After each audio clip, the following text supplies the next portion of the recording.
Welcome, everyone, to today's event about the National Strategy for Volunteering. Today, we're talking about taking action for volunteering, and it is in many ways a continuation of the launch of the first three-year action plan of the National Strategy for Volunteering, called Action Plan 2024 to 2027. And I'm sure many of you attended that launch either in person or online in August. And today, we're unpacking it a bit further and also having an opportunity for a Q&A and a discussion. So my name is Zach Reimers, and I'm the director of the National Strategy for Volunteering. And of course, there are many who have contributed to the national strategy over time, including the previous director, Sarah Wilson, and many members of the various working groups, consultations, and workshops who are joining us in the room today. Before I go any further, I'd like to acknowledge the traditional custodians of the many lands that we're joining from today. I'm joining from Meanjin, Brisbane in Queensland, which is the land of the Yagara and Turrbal speaking peoples. So I acknowledge the traditional custodians as well as elders past and present. We're here today to talk about volunteering and some specific initiatives and actions within volunteering. But it's worth remembering that volunteering has been taking place on these lands for tens of thousands of years. Of course, not always thought of as volunteering, not always called that name of volunteering, but the act of people coming together, giving their time for the common good. And today's event and the National Strategy for Volunteering itself is the newest link in this long chain of volunteering activity that's been taking place in Australia. So today we're talking about taking action for volunteering, and specifically through the National Strategy for Volunteering and its first three-year action plan called Action Plan 2024 to 2027. We'll be joined by Andrew Richards, Operations Director at Volunteering Australia, who will speak in more detail about one of the actions and how it can benefit you, this platform called the Volunteering Gateway. And we'll also have, towards the end, a Q&A and an opportunity for a discussion. So as questions come to your mind, please feel free to put them in the chat. Please feel free to use the Q&A feature if that's the button you have and that's easier for you. Or you can save them up and then put them in the chat later on when we come to the Q&A section. So as always, I'll start with an intro to the National Strategy for Volunteering itself. So for those who are joining us at a National Strategy event for the first time, what is the National Strategy? It's a 10-year blueprint and a national strategic framework. It was created through an extensive co-design process. I'm sure many of you participated in that co-design process, and it was launched in 2023, last year, at the National Volunteering Conference. So within the National Strategy for Volunteering, you'll find three focus areas. You'll find strategic objectives, and you'll also find a compelling case for change with robust evidence throughout all the strategic objectives and focus areas of the national strategy.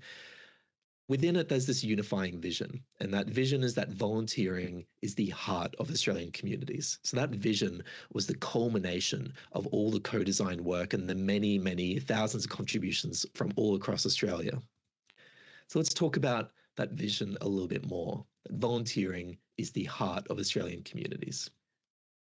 It's important to note that the national strategy is co-owned by the volunteering ecosystem. Each member, no matter what you do within volunteering, no matter what your role is, you have a role to play in creating a better future for volunteering through the National Strategy for Volunteering. In terms of how we achieve that vision, broadly speaking, there are two forms of action that we can think about. One form of action is participating in the three-year action plans. The National Strategy for Volunteering defines three action plan phases, and we are now in the first one. You can also take action independently outside of the action plans. The National Strategy has been out for over a year, and many individuals, organizations, government bodies have used the national strategy within their volunteering practice to find new opportunities for collaboration, to achieve better results for their volunteering engagement, to strengthen volunteering outcomes, and to make plans for the future. And here is that first action plan we're talking about. Action Plan 2024 to 2027. This will be familiar to those who were able to join us at last month's launch of the action plan, or those who have since been able to read it online. But for those who haven't had a chance to go through it yet, or this is your first time, Action Plan 2024 to 2027 has a suite of 22 actions. Now, in there are commitments from 5 federal government departments and agencies, which we're really happy to see. The 7 state and territory volunteering peak bodies. No matter which state or territory you're in within Australia, there is a state and territory volunteering peak body that is there to work with you, and they are leading a suite of actions within the action plan as well.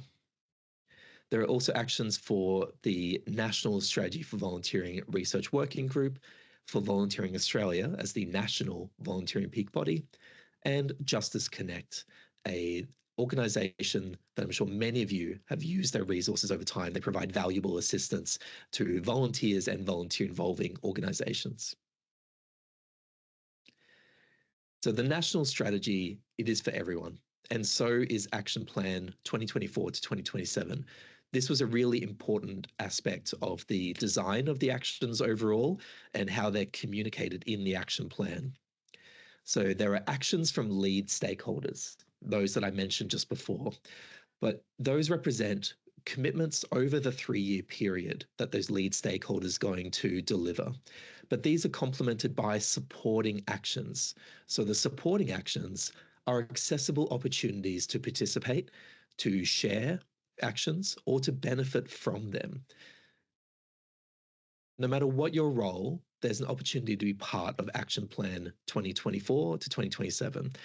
Now, a little peek behind the curtain. Originally on this slide, I had every role written out that has a supporting action provided for them to provide guidance on what you might want to do within the action plan, how you want to use or benefit from those actions. But it just filled up the whole slide with text. So I'll just leave it as saying that whatever you do within volunteering, within the volunteering ecosystem, whether you're an individual volunteer within a community, whether you're a leader of an organization, whether you are in a government body, whether you're in a peak body, community group, there are opportunities in there for you. And I encourage you to download the action plan and have a look. And we're going to examine what that looks like in the context of the action plan here and now by looking at one of the examples of an action. So here we have the text of action number 6. This action is to increase volunteer-involving organizations' understanding of their legal obligations to volunteers. You can see there's a lot of text on the screen, so we're going to break down what this action actually means, how to navigate the tables in the action plan, and how to look for opportunities that speak to you and offer you the most benefit for your volunteering practice. So we can see here the key action is that bit on the left, to increase volunteer-involving organizations' understanding of legal obligations.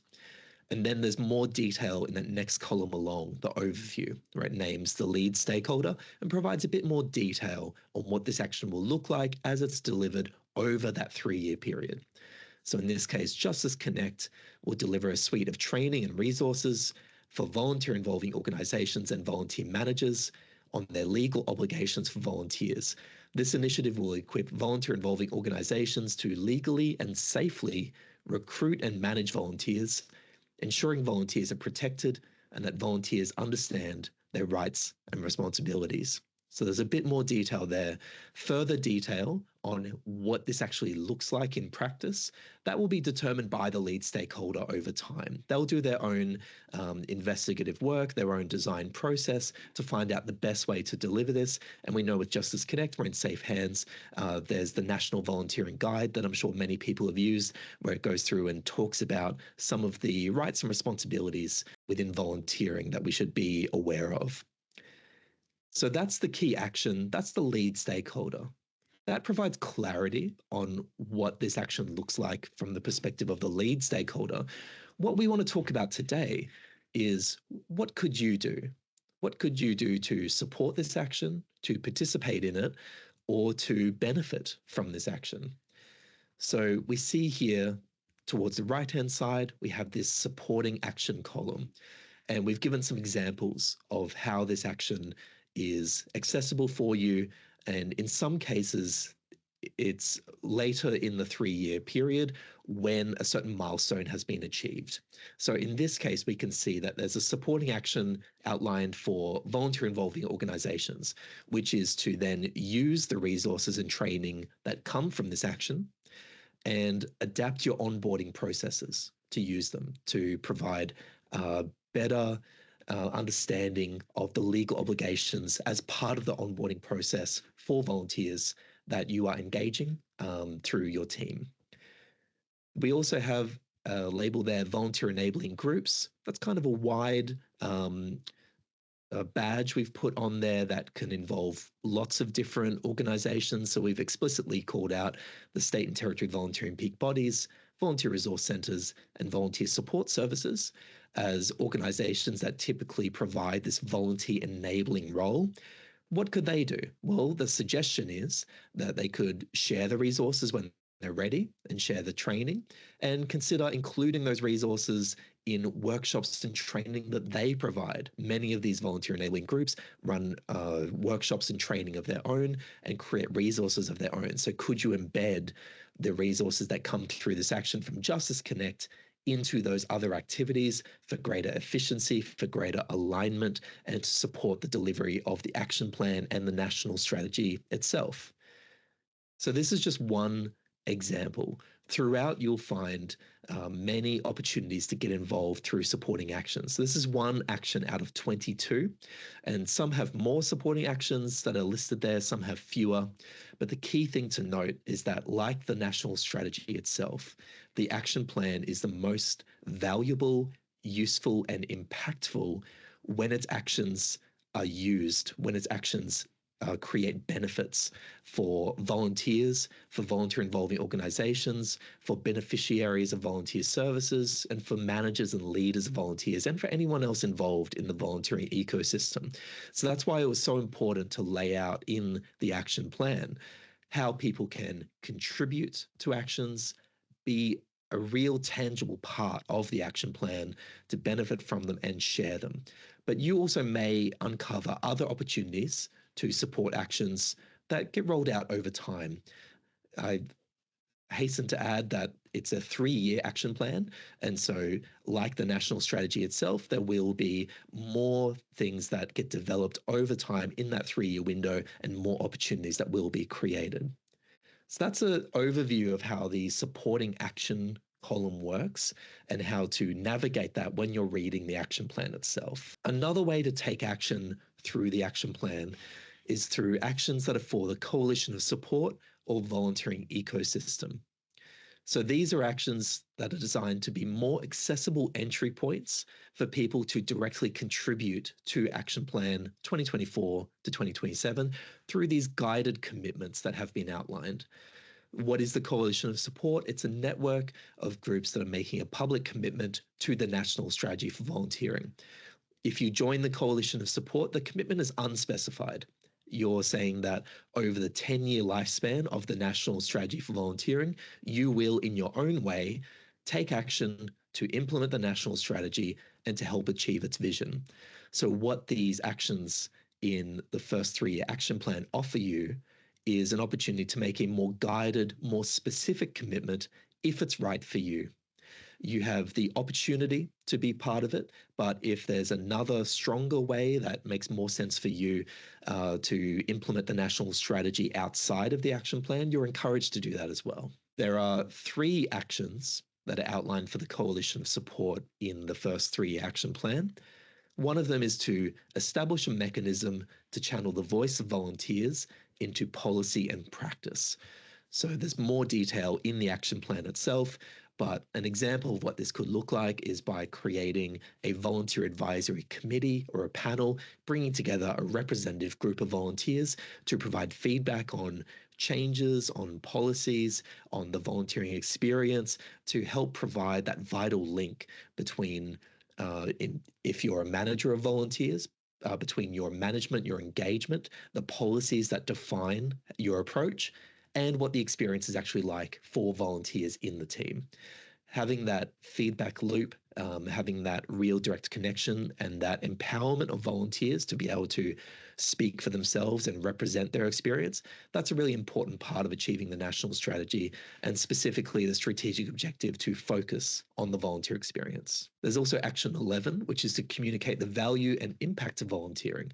Examples would be through annual reports, by conducting impact studies, or through regular newsletters or social media posts, whichever way makes sense within your volunteering practice. But we know that volunteer contributions to organizations and to communities, sometimes these are documented really well and shared and understood and celebrated. Sometimes they're not recognized and celebrated as much as we would all like to see. So this is an opportunity to have a guided commitment and to focus your efforts on better communicating the value and impact of volunteering. There's also an action to create new community-led volunteering partnerships. So identifying communities in your area. This could be defined by a locality, by a region. It could be an ethnic community. There could be a certain demographic. It could be a community bound by really anything that draws people together. Reaching out to them, listening to them and investigating, is there an opportunity to strengthen our volunteering outcomes in a way that is led by that community, in a way that has mutual benefit for all the stakeholders involved. Now, a key thing to keep in mind is I'm sure some people are looking at this, say, with the volunteer advisory committees and saying, well, we already have one of those. So what opportunity is there? That brings me back to what I was talking about earlier, where these are specifically designed to be more accessible entry points. We know that not all volunteering groups, not all volunteers across Australia are participating within these actions. And so if there's already one of these actions that you have been doing yourself, maybe you've been doing it for a long time, there's an opportunity to either lock that in as a 3-year commitment and help align it with the national strategy to be part of this broader national movement, or to look at one of the other coalition of support or ecosystem actions and to make a commitment there instead. One of the great things about the National Strategy for Volunteering and the action plan specifically is it's a menu, not a recipe. That's a way that our chair of the National Strategy for Volunteering Council put it. That's stuck with me because I think it's a really apt description. It's a menu for you to look through and to look for opportunities that benefit you and that align with your volunteering practice. It's not a recipe saying you must do this, you must do that, you have to do it this way. It's there for you to access, to benefit from, and participate in. I want to go through an example of what this could look like if you're looking through the action plan. So a recommended approach would be to consider your role within the volunteering ecosystem and which actions or supporting actions are most relevant for you. So we know that our audience, many people in our audience are leaders of volunteers and specifically within volunteer involving organizations. So this is one example that I've picked out. And I just scrolled through the first few actions in the action plan and wrote down what some of the supporting actions could look like if you're in that situation. So action number 1 is to deliver a volunteer experience survey. Of course, we need to consider that this is across the 3-year period. So some actions will be ready for your support before others. But considering those milestones, you might start making forward-looking plans and say, well, when that experience survey is ready, I want to be in a position to use it. Maybe I survey volunteers about their experience already. Maybe I don't. And that's an opportunity to add that to my volunteering practice and my engagement of volunteers. You could adapt your onboarding processes to include those resources from Justice Connect that we went through earlier. You could collect and share stories of volunteering from the team of volunteers and then contribute those to the Share Your Story campaign that is in the action plan. You could read research translation papers when they're available. We've had a few rounds of the Volunteering Research Papers Initiative already, and the action plan outlines another round of volunteering research papers to be created. So you could read those research papers and you could find benefits in there for your volunteering practice. You could prepare youth-focused roles ahead of the volunteering awareness campaign that will be delivered by the Department of Social Services. And another example is to use the Volunteering Gateway to access tools and resources. So most of these have been taken from the first few pages of actions. There are many besides that I didn't include. And of course, this is just one example of a role. There are many other roles, from the individual volunteer to tech companies that provide volunteering solutions like volunteering platforms, the media, peak bodies of all sorts, volunteer resource centers, community groups, government bodies. All of these have outlined opportunities for them in Action Plan 2024 to 2027. Now, some of these actions will be ready for your support and your participation before others as they reach certain milestones over the 3-year period. But Volunteering Gateway, that last example on the list there, is one that we can start talking about today. So I would like to invite Andrew Richards, Operations Director, from Volunteering Australia, to talk a little bit more about the Volunteering Gateway. Thank you, Zach, and welcome everybody. I am coming to you today from Darwin country, otherwise known as Wollongong in New South Wales, and I'll be talking a little bit about the Volunteering Gateway and how it can be used to take action for volunteering. So it's a great opportunity for us today to, for those of you that haven't had a chance to look at it, to have a little bit of a run through, see what some of the features and benefits of the Volunteering Gateway are, and how it can help volunteer managers, coordinators and leaders to deliver the national strategy's vision. So I'll launch into some of the project objectives for this project, and obviously it's been kindly funded by the Australian government. And, it started off being called the Volunteer Management Online Project. And the aim was to support and enhance volunteer management and volunteer involving organisations by bringing key services online and resources into a centrally coordinated space. We always aim to create a foundation that can grow and improve over time. And this single digital doorway was aiming to reduce duplication across existing online and digital services and provide a more streamlined experience for our volunteer managers, volunteer leaders and volunteer coordinators. We all know that you're short on time and big on ideas and in need of different resources and tools and training as well. And so what we've tried to do is provide these opportunities for you to help your volunteer involving organisation increase the number and diversity of volunteers, improve attraction and retention, and build capability and capacity. And some of the project outcomes that we've tried to achieve here speak to those exact objectives. And the increase in the number of community members participating in volunteering, your ability to recruit, train and manage volunteers online, improving the quality and standards of practice, the numbers of people engaged in volunteering, retention and diversity of volunteers, and also that reduction in duplication that I spoke about as well. Here on the screen, you can see a timeline of the project, and we've come from humble beginnings back in 2021 to where we are today. You can see that highlighted in bright red there. And where we've got to go is, we've got the webinar there marked, but in time we'll be looking at different enhancement sprints that bring that incremental improvements to the site that we've already got in live in the public domain. We recently had a marketing launch and a public pilot, which is going on at the moment, and so we welcome you to participate as part of that pilot. Jump onto the gateway, go and have a little look at it, and see what you can find, and see if there are things on there that will benefit you and your organisation, your peers. Spread the word and help other people find out about some of the benefits as well.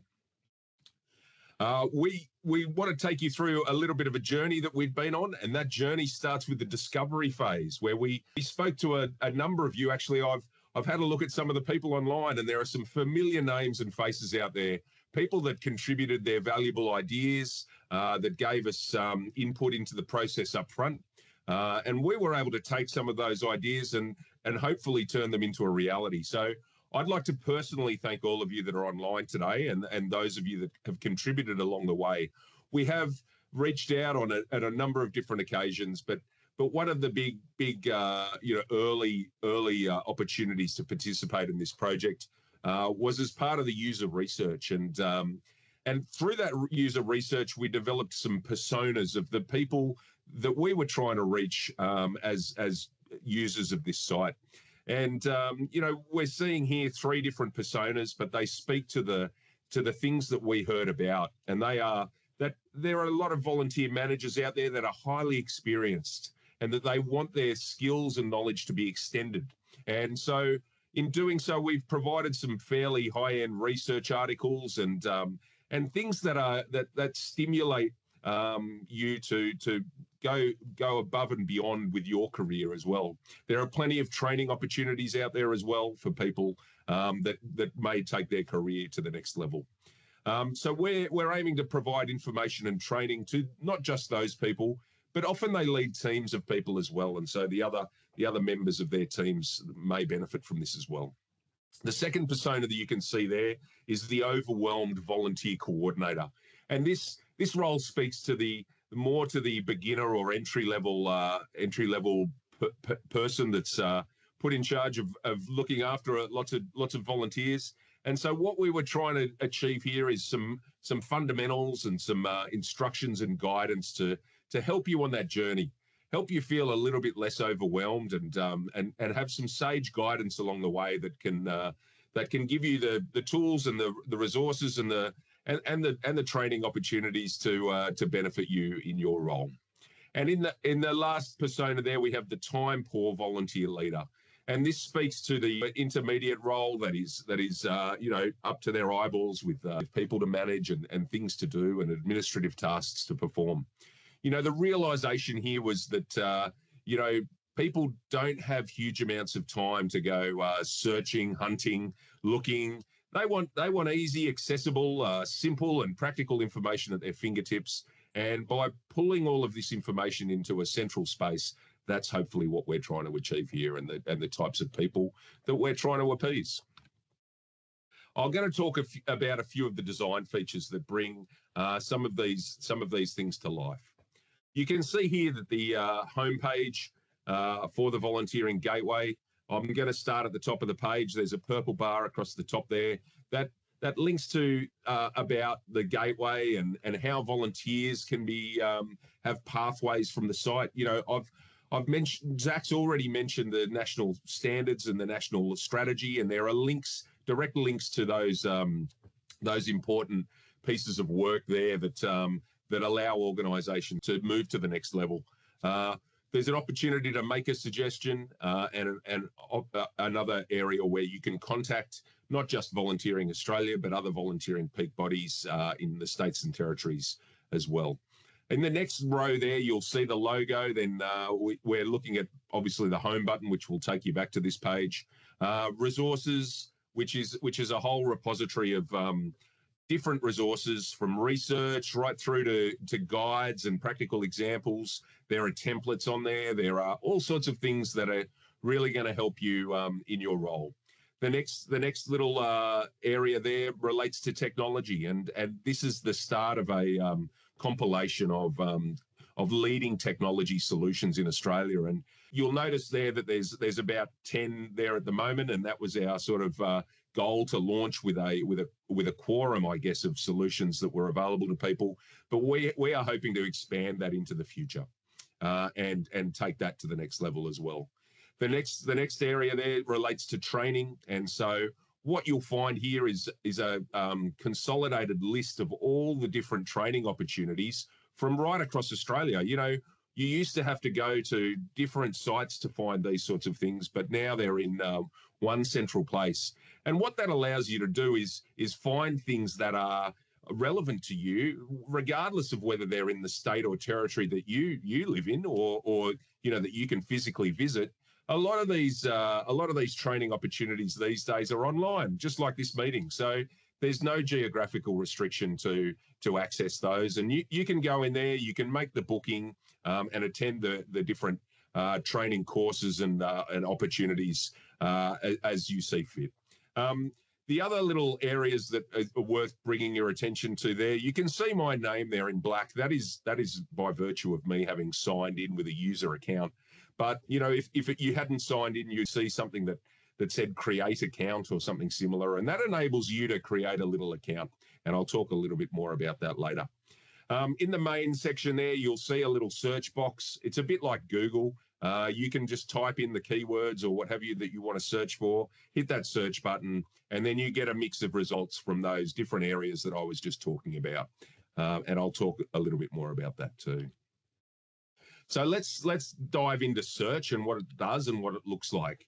So here's the Google style search page that pops up when you put in your keyword. And I guess here a demonstration of what you can do is insert a word like recruitment, for instance, and you'll start to see some of the results that come up there. The little yellow bars refer to the resources that relate to that search term. The green bars refer to the technology solutions that relate to that search term, and then the blue refers to the training opportunities that also apply to that keyword. So you can see there that there's a whole range of matching resources, technology, and training that have been tagged all the way through this site, so that you can find them easily, you can find them quickly, and it's quite a good way, I think, of easily doing it without taking up too much of your time. In the another way of searching on the site is to use the category search, and this would be clicking one of those buttons at the top of the page. And in this case, I've clicked the resources button, and now I'm actually searching within resources. So it's an exclusive search within that area for what you're looking for. And you can see here that I can also type in a keyword just like I did back on the home page. But down the left-hand side, we also have these things that refine the search for you on the fly, called filters. And so you can toggle on and off these filters as you see fit. And it might mean that you could search within the state that you operate in, or the territory that you operate in. You might want to search for a particular volunteer management activity. Let's say you were looking for something to do with onboarding, or something to do with insurance. There's all sorts of things on there, or legal, or what have you. There's all sorts of little refinements that you can make to the range of resources that we have on there at the moment. Now, we've currently got about 100 resources on there, so we're hoping that in time that will grow. But there's already a whole range of things on there that I think you'll find useful. So go and check it out. In terms of the categories, I'll launch a little bit more into these, but the aim of them is to provide technology solutions to help you manage your volunteers within your organisation. The resources area is to provide a curated selection of templates, guides, research related to volunteer management.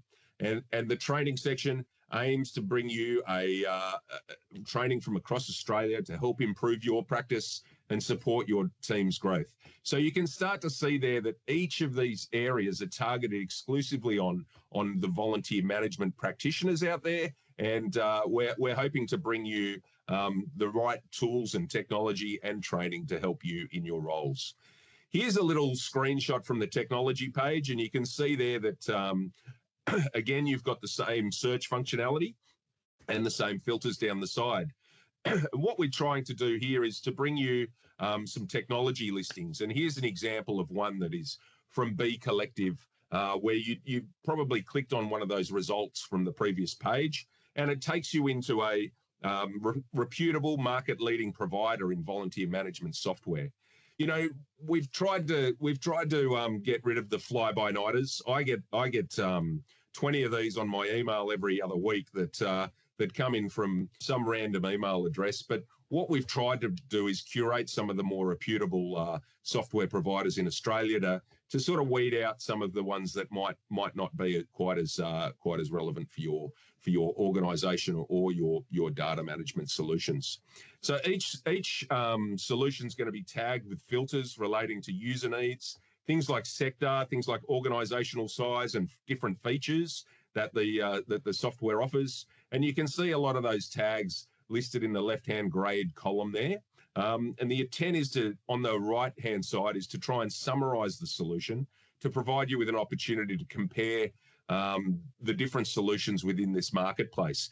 So instead of you going to different providers' pages and comparing apples with oranges, what we've tried to do is make it much easier to do a comparison and see what each particular solution brings to the table within key areas that were identified by our users in the first instance. So the listings also feature a little bit of screenshots and videos that give you that visual appeal, as well as a link back to the provider's site where you can get even more information. And so they're just the first touch point, I guess, to a different place. In the resources category, you've already seen this page in the context of search. But if you were to click on one of those listings on the right-hand side of the screen there, it would take you to a more detailed listings page for each resource. And in this instance, we've chosen the one on background checks, and you can start to see that similar tags and things are in that grayed out column on the left-hand side.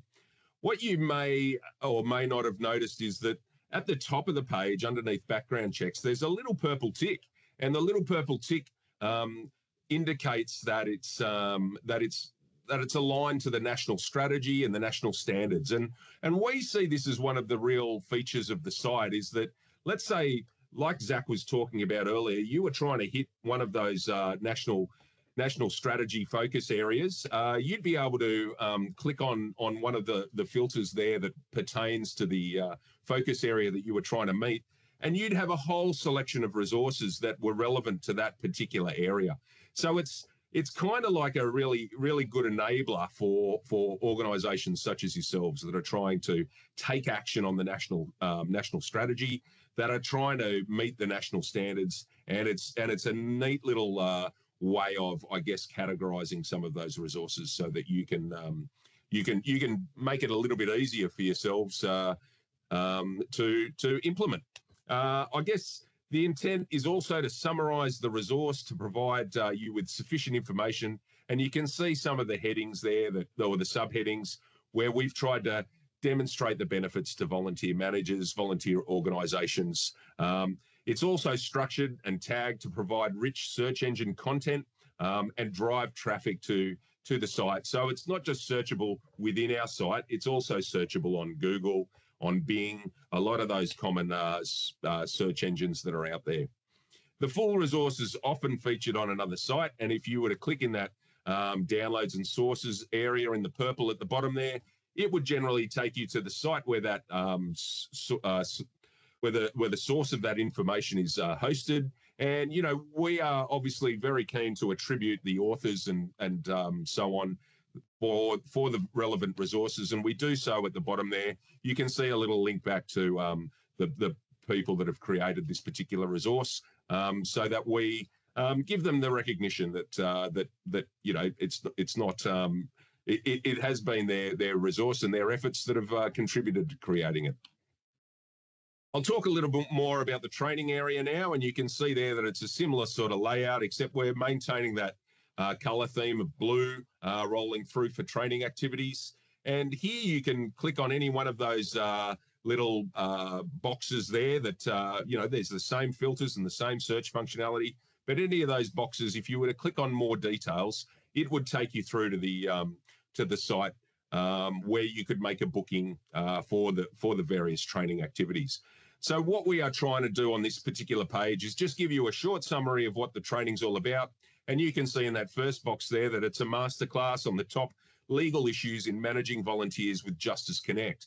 So, we are tapping in here to some of those some of those legal challenges that organisations might find. And this particular training is hosted online, so you're able to join it from wherever you are in the country. And it's a good opportunity for you to have a little short summary of what that training's all about, as well as the people that are delivering it, plus the timing and any costs associated with it. You know, what I'd say about the bulk of the training offerings that are up here is that they are free. So they're not even going to impact on your PD budgets or anything like that. So it's a fantastic opportunity to browse, not just from a capability and capacity development perspective, but also from a budgetary perspective. You know, we all operate on shoestring budgets, and so there's some very reasonably priced or free training on here. When you do have a look at these training listings, you can start to see that you know, most of them are in places near you. Some of them are they often link back to the volunteering peak body in your state. I mean, this has been our first iteration of this, and so we're presenting a national curated selection of training. But in time, we hope to be able to feature a lot of the training from volunteer involving organisations outside the peak bodies. For now, though, it's the first incremental outing for this, and certainly we hope to build and extend that into the future. Some of the other features of the site, like I said earlier, there are user accounts that people can use, and what signing into a user account enables you to do is to save your preferences. So let's say you're looking at this site this week, you're able to then re-access those articles at a later date. You may even want to share them with your team or other people in your organisation, your peers, whoever it may be. In doing so, we're trying to gather only the most basic personal data from our users. You know, the three things that we're asking you for are your name, an email, and unique password. So we don't want you reusing your other passwords. Come up with a unique one for this site. That then means that we're not presenting too much of a data risk for yourselves, and it gives you a little bit more comfort that that you're able to sign into this sort of solution and have that level of personalisation. You're able to bookmark those articles, and you're even able to sign up to our mailing list so that we can bring you news on some of the latest features that happen as a result of the Volunteering Gateway rollout. The other things that we'll find here in future are we're hoping to bring other functionality to the site, and a lot of that will be tied to different user accounts. So we encourage you to sign up and participate in that as well. This has been designed with mobile in mind. You know, tablet, mobile phone, whatever it may be. We know a lot of you operate on the fly, on the go, on those types of devices. We have cut down all the graphics and so on so that they load quickly, they load easily. If you're based in a regional or rural area and your bandwidth is low, you know, we understand. We know that not everywhere has lightning fast internet, and so this cut down version of the site for mobile and tablet really just brings you the core elements. You still get all the functionality, but you don't get all the time consuming graphics. So it's a great little way of seeing things on the different devices that we operate on in the modern day. So what's next for this project? You know, we've got the marketing and commencement of the public pilot that started on the 13th of August. The campaign's going to continue through 2024. We've got 4 enhancement sprints scheduled over the next quarter periods, right through to the mid-2025, where we're hoping that the project is due for completion around that stage. So that will be the first horizon of this project, and then any subsequent horizons will be subsequent to funding that's been negotiated as we speak. So what can you do? I think, you know, go and visit the Volunteering Gateway. There's been some links in the chat. There's also a link there on the screen. Go and check it out. Have a little look and see what you think. Thanks very much for your time. I'll hand back over to the amazing Zach Reimers to conclude this session. Thank you, Andrew. That's fantastic. And I'm sure everyone can see the Volunteering Gateway and how it can really help them. I worked as a manager of volunteers for 10 years, and I know that something like this would have helped me save a lot of time, and that this is The Volunteering Gateway is part of an action in the action plan to deliver a central platform of tools and resources. There'll be ongoing work in that to further embed the national strategy and the action plan into the gateway, like Andrew was talking about there. So I'm going to put up on screen now a few things you can do. I'm also going to ask you to think of questions. We're going to move to a Q&A now. We've got 1 or 2 questions in the chat already. And also we're going to have a poll pop up on your screen quickly. So while you're thinking of a question, we'll have a poll pop up here. But please think of anything you want to ask. You can either put it in the chat, put it in the Q&A feature, or if you like, you could come on screen and briefly ask your question and we'll get to it that way as well. But you should have a pop-up of a poll asking if you're planning to use the national strategy and the action plan in your volunteering practice. There's a few options there.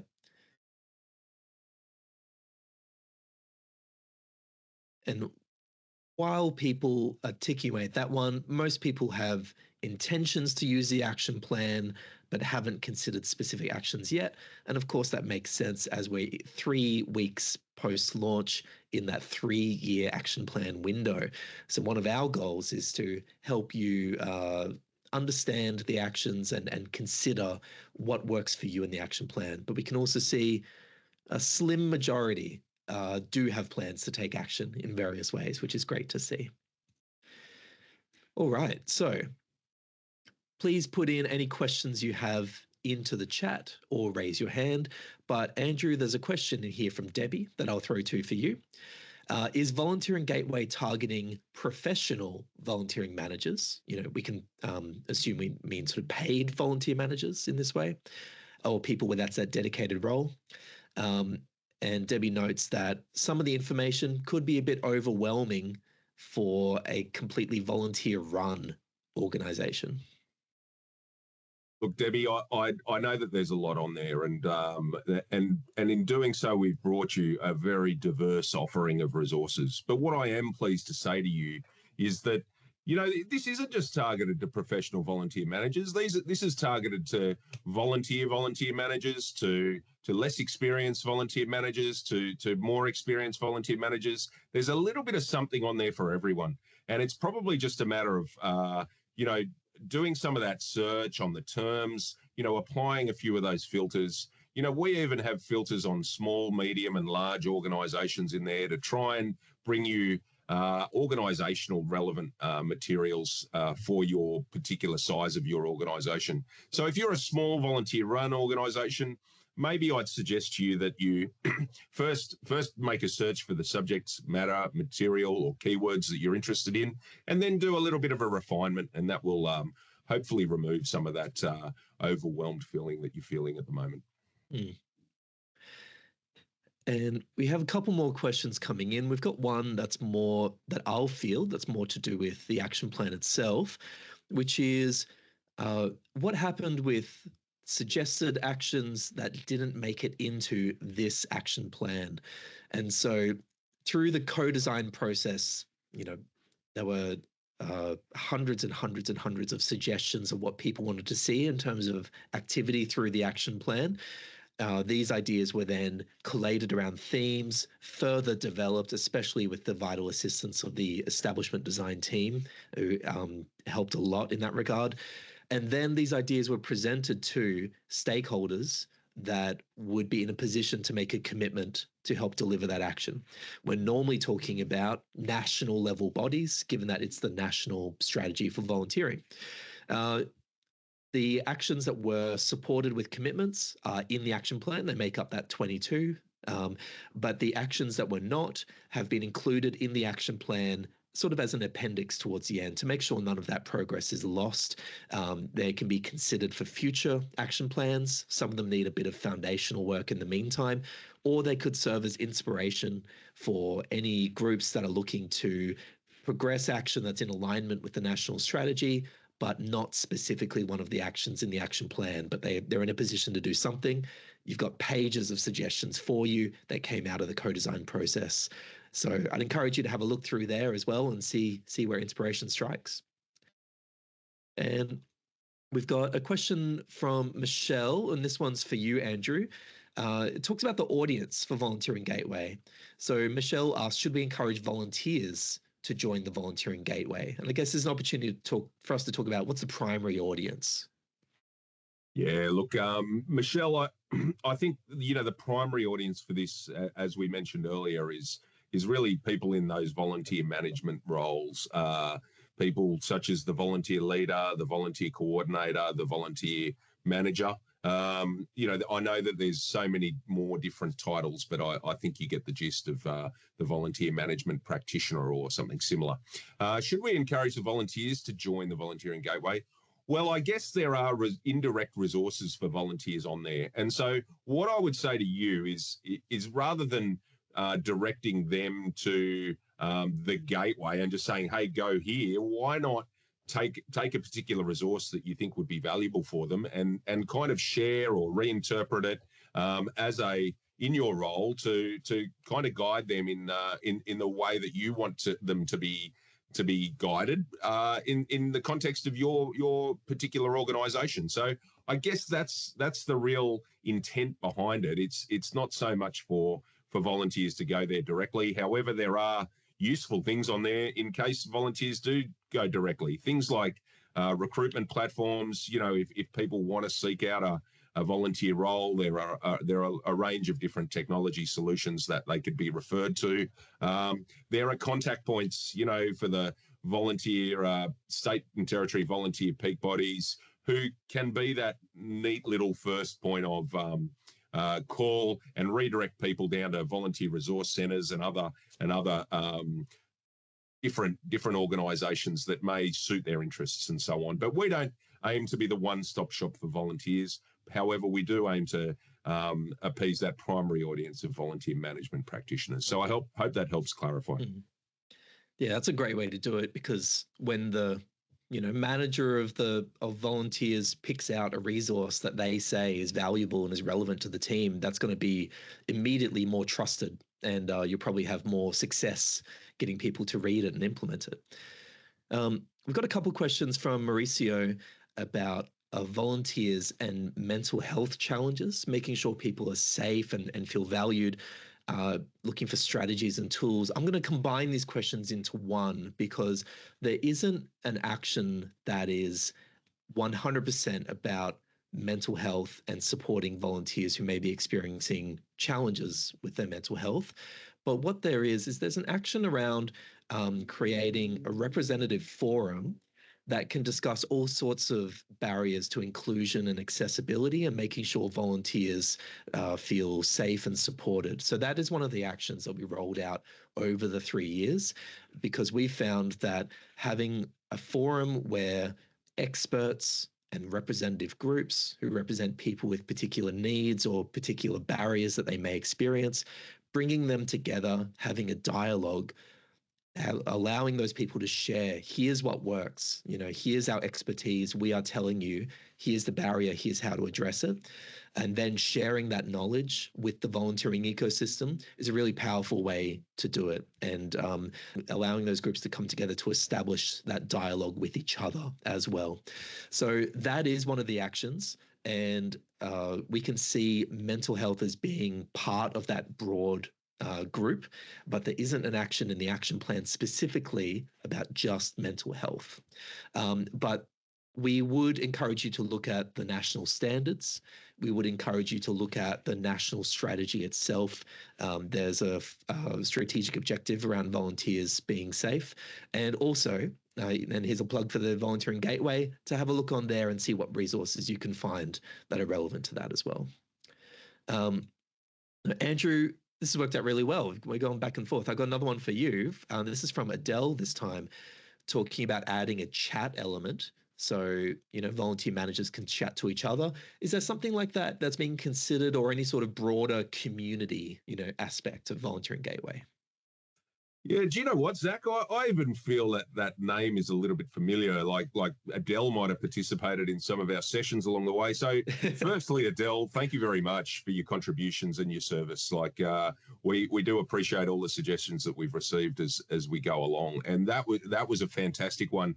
The chat, forums, those sorts of things are certainly one of those things that we've we've certainly put on our horizon scope. We haven't been able to do it in this particular iteration, but we certainly have it slated for future iterations. And so, the chat functionality and the collegiate and the community building and a lot of those sorts of things that happen on successful sites is certainly one of those areas that we want to move into. And it is an opportunity to do so. But I'm sure that you understand that we had to put the foundational things in place first. And this has been where we're at the moment with this project, is that we've put down the functionality that everybody has requested, and then in due course we'll be making those incremental changes, seeking even further funding to bring you even better features and more communal functionality that we think is going to bring even greater benefit to volunteer managers and the volunteer ecosystem. So watch this space, Adele. It was such a good suggestion. We do appreciate it being raised again, and I'd like to reassure you that it is on our scope for the future. So thanks. And when you're looking for those opportunities to chat, meet with other managers, volunteers, there are likely networks that exist within your region or within your field. It could be through your state and territory volunteering peak body. It could be through a volunteer resource centre or through a local government, or within your sector like health or sport or whatever area of volunteering you might find yourself in. So we encourage you to seek out those networks as well. I'll take one more question that we've had pop up from Andy here. So Andy, great to see you from PCYC. Are there any timelines on some of the actions, such as the Volunteer Experience Survey and the resources from Justice Connect? So it's up to each lead stakeholder to determine the specific timing of how these will be rolled out over the 3-year period. But the important thing is that alongside the action plan were released a few other documents. One of them is called the Monitoring and Evaluation Framework, and that discusses a bit more about how the coordinating body for the national strategy will reach out to lead stakeholders and get updates. And we can say updates will be provided to the volunteering ecosystem. So you'll have an opportunity to check back in, see where different actions are up to, and see which ones are ready for you to jump in and take your supporting action. Volunteering Gateway happens to be one that's ready sooner, and so that's one that we've highlighted today. But the other ones, we still have to allow a little bit more time before we can give any specific dates from the lead stakeholders on those. So I'm going to flick back quickly just as we wrap up to this what you can do slide, because I'd really like to highlight that the national strategy, the action plan, and the actions within it, these are all living, breathing things that are in service to you and the volunteering ecosystem. They are as valuable and impactful as we collectively make them through using them, through sharing them, through benefiting them, through applying to our volunteering practice. Because the national strategy, its interface with volunteers, a lot of that happens through volunteer involving organizations, community groups, managers of volunteers. And so these are where the actions are most valuable in terms of how they are applied, as well as through peak bodies, government bodies, and researchers and all the other groups we can think of. Something I'll give a specific mention to as well is that there's been a new round of grants that have just been released. The Strong and Resilient Communities Activity small grants for volunteer involving organizations. So these are grants that are available $10,000 to $20,000. And one of the objectives of those grants is to support alignment with the national strategy for volunteering. So these are opportunities to strengthen your expression of interest by thinking about how what you want to do fits in and supports and aligns with the national strategy for volunteering. And for more information on those, we encourage you to reach out to your state and territory volunteering peak body. And there's a link in the chat where you can find more information, as well as links to your state and territory volunteering peak body to find out more. And this is an example of progress on Action 18, the Department of Social Services progressing alignment of funding with the National Strategy for Volunteering. And we can consider it as one of the first steps in Action 17, which is the state and territory volunteering peak bodies taking on an ambassador role. But again, that's like with all the actions, They will develop more details on what that role looks like over time, but they're a great contact point for this one in particular. So we encourage you to download the action plan, to join the coalition of support, to start planning what supporting actions apply to you, and to take action independently, as many of you have already been doing over time. So thank you so much for your attention today, for your support of the National Strategy for Volunteering. Jump in, read the action plan, check out the Volunteering Gateway, and we look forward to seeing you at the next one. Thank you.